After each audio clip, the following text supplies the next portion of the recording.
The movie opened by a man named Jeff Bauman. He is an employee at a supermarket. He is also a fan of a baseball club called the Red Sox. He and his family often watched baseball games together at a bar. At the bar, he meets Erin, his ex-girlfriend. Jeff still loves Erin. At that time, Erin was collecting donations, because she was going to run the marathon in Boston. To get his ex's attention, Jeff helps Erin raise donations. Listen up! Hear ye! This young lady here is running the marathon. I'm Stella, you fat fucks! And don't... She'll take food stamps. When Erin was about to go home, Jeff chased after her. He asked if he could support her in the marathon. Jeff promised to wait for her at the finish line. In fact, the marathon coincided with the schedule of the Red Sox match. Erin looked doubtful that Jeff would come, because of his habit of being late and breaking promises. Before leaving, Jeff made a poster to support Erin. Patty, his alcoholic mother, can't understand why Jeff keeps trying to get Erin back. The marathon was attended by 27,000 participants. Jeff got ready to support Erin and tried to wait for her at the finish line. In the crowd, Jeff is run over by someone. This distracted him. Not long after that, in the supporter area, there were 2 explosions on the side of the road. In a big plume, we're hearing from bang on one side of the street. Unfortunately, one of the victims who suffered serious injuries was Jeff Bauman. It happened near Jeff, and he had to lose both his legs. Erin, who survived, immediately contacted her family using a phone in a bar. At that time, she also saw Jeff on TV and became the news headlines. Patty also gets a call, informing about the incident. Long story short, Jeff's family flocked to the hospital. The doctor called Jeff's parents. The doctor explained that Jeff was still alive, but he was bleeding and both his legs had to be amputated. The bomb exploded under his feet and it shattered most of his legs. Erin came to the hospital in a panic. She wanted to see Jeff's condition. After seeing the doctor, Patty saw her son's condition. She was crying and couldn't believe what had just happened to her son. News of the incident aired everywhere. According to the news, the bomb contained gunpowder. It was put into a pot filled with nails, bullets, and iron balls to magnify the damage. Charlie, Jeff's manager, came to the hospital. But Jeff's father thought he was a reporter who wanted to interview. Charlie came to tell them that Jeff would still be working with him. Also, he will provide insurance documents to cover the entire hospital bill. When Big D looked after Jeff, Jeff finally woke up. Big D told Jeff that he had lost his leg. Then, Big D realized that Jeff had something to say. He took out a paper and a pen. First, Jeff asked if Erin was okay. Later, he told that he had seen the bomber. Big D immediately woke his uncle and ran to call the FBI. Meanwhile, Patty and the others, including Erin, meet Jeff. With such conditions, Jeff still cares and loves his ex-girlfriend.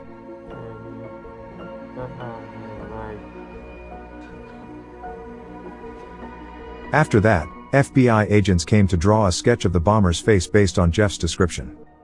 A few days later, news broke that there were 2 perpetrators of the bombing. They are siblings. The older brother was shot dead by the police. Therefore, Jeff's family was satisfied to hear the news. Meanwhile, Patty and Erin's relationship doesn't seem so good. Patty openly shows that she doesn't like Erin. On the other hand, Erin is very sad about what happened to Jeff. She didn't know what to do. She was still frustrated with his fate. When she was still dating Jeff, she had gotten used to Jeff being late or not coming at all, because he preferred to stay home or watch baseball games. But that time, he arrived just in time and bad luck befell him. Days keep changing. Jeff's photo appeared on the front page of the newspaper, and it was written that Jeff had identified the suspects and reported it to the FBI. Jeff became a local hero at that time. The second suspect was eventually caught. Meanwhile, Jeff is still battling the pain in his leg, especially when the nurses changed his bandage. Fortunately, Erin always stays there to accompany Jeff through his difficult times. Jeff said that Erin should see the poster he made to support her. Hearing that, Erin burst into tears and she apologized for this tragedy. Should have seen the sign I made for you. I'm so sorry. You don't owe me anything. 6 weeks later, Jeff was discharged from the hospital. He was greeted as a hero for successfully helping the FBI and the police to catch the bomber. Even when on the road, the community joined in welcoming Jeff to support him. You're a national fucking hero. Boston strong, Bauman strong, that was written on the large banner. At home, Jeff was greeted by his family and his close friends. They tell Jeff that now, he is a symbol of power and the world's attention. The house was also filled with packages delivered to Jeff. Patty invites people to party and drink beer. As if he didn't care about it all, Jeff asked Aaron to help him to the bathroom. Because he hasn't cleaned himself since he was hospitalized. Jeff was still processing everything that happened to him.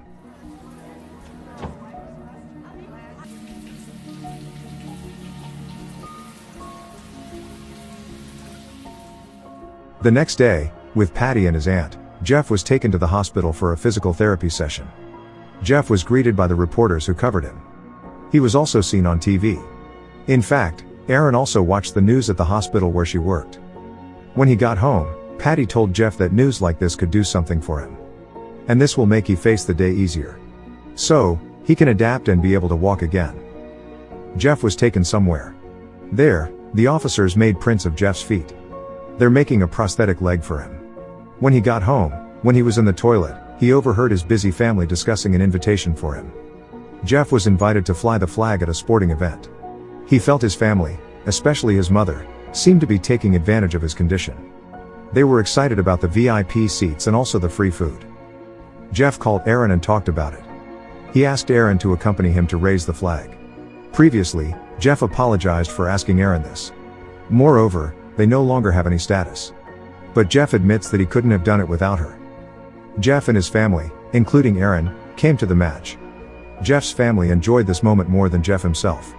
When going down, Aaron realized that Jeff was nervous.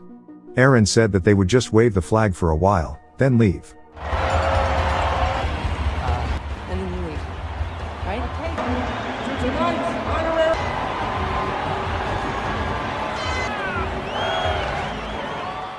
Shouts of support from the people were heard in the arena. But what Jeff felt was a trauma. He still remembers the screams of the people when the tragedy of the bombing occurred. In the elevator, when no one else saw him but Aaron, Jeff vented his emotions. Wait for me. Go help somebody else! You stay calm! Go help somebody else.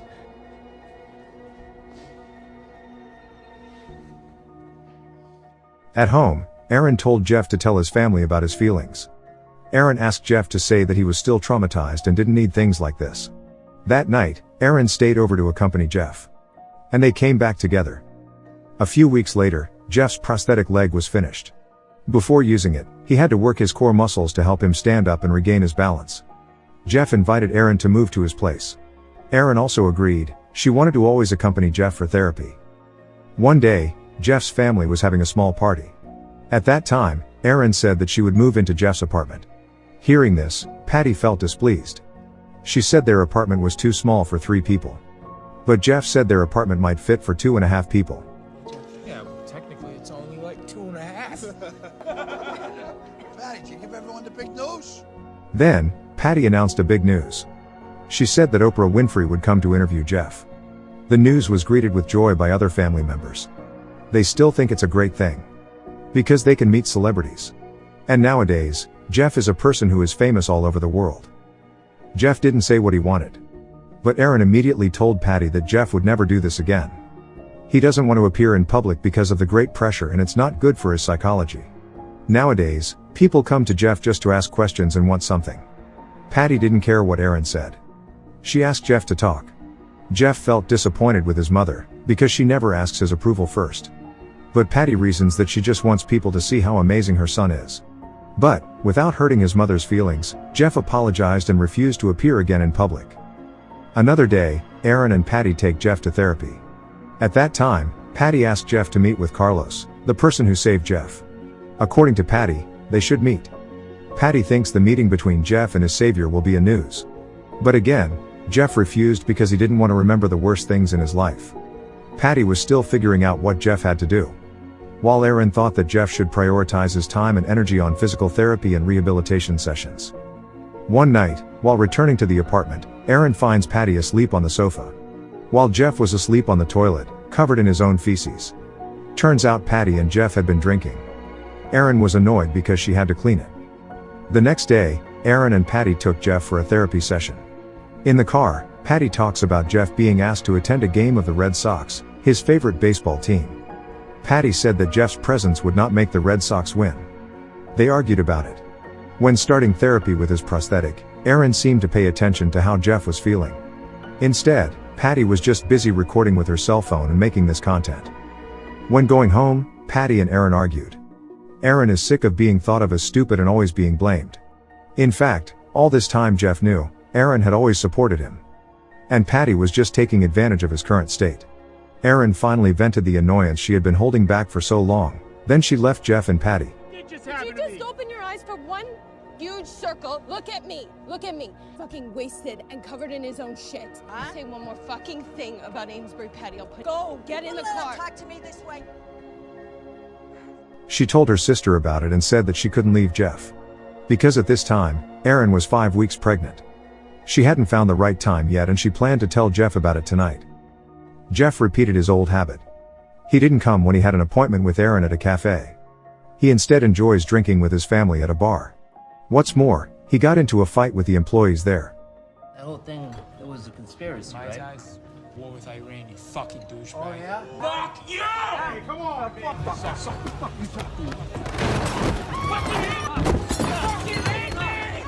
Finally, Erin picked up Jeff. In the car, Erin tells Jeff that she is pregnant.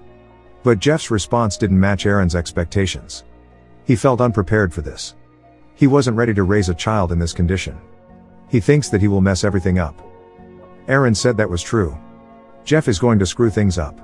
But not because he has no legs, but because of his childish attitude. In fact, Erin had left her family and worked just for Jeff. She didn't want to abort the baby. Jeff got emotional and reminded Erin that he had come for her and was standing there. Until he had his fate as it is now. Jeff said again, that he couldn't do this. Hearing this, Erin left him alone. Jeff had to crawl back to his apartment.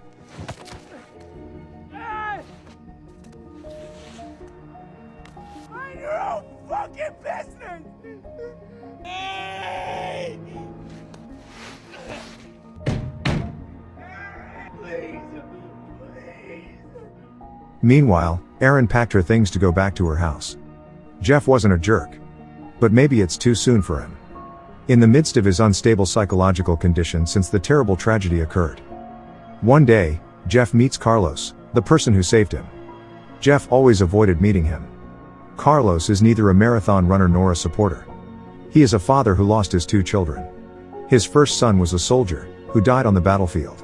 He said that when the soldiers brought his son home, Carlos was frustrated and wanted to burn himself. But a soldier saved him from that stupidity. And he finally showed up at his son's funeral. While his second son committed suicide, because he lost his brother and could not stand to see his father like that. During the Boston Marathon, Carlos was there to give the American flag to his friends. When the first bomb exploded, his heart immediately moved to run towards the fire. And there, Carlos saw Jeff. Saving Jeff makes Carlos feel like he's saving his own son. And Carlos was grateful for that. According to Carlos, Jeff had helped him as much as he had helped Jeff. For that, Carlos thanked Jeff. You helped me as much as I helped you, and I came here to say thank you. Because of that emotional conversation, Jeff regained his purpose in life. From then on, he tried to attend physical therapy sessions alone, without Patty and Erin. Jeff tried not only for himself, but also for Erin and their future child. Jeff left Erin a message. He apologized for his childish behavior. He also said that he would try to get up again. So, he can show others and the world that he is okay. Another day, Carlos appears with Jeff at a baseball game. How are you? Good.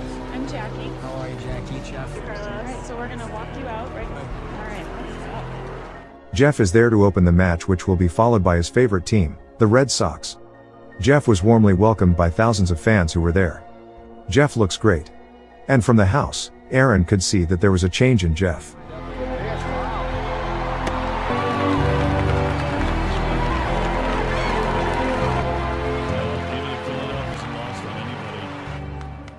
As Jeff headed to the car, someone ran to stop him. He said that his younger brother was a soldier, and he had died from being shot. When he saw Jeff's photo, after the bombing incident, this man thought of his brother. He was so angry with what happened.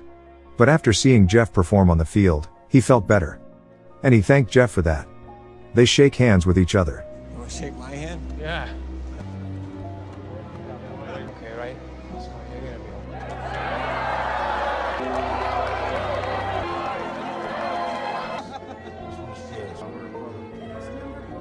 Jeff didn't think that such a small thing could make other people feel better. Jeff taught them all to be strong. Another day, Patty came to deal with the situation. After Jeff informed that Erin was pregnant, Patty began to change her drinking habits. That afternoon, Jeff struggled alone to walk with his prosthetic leg. Good.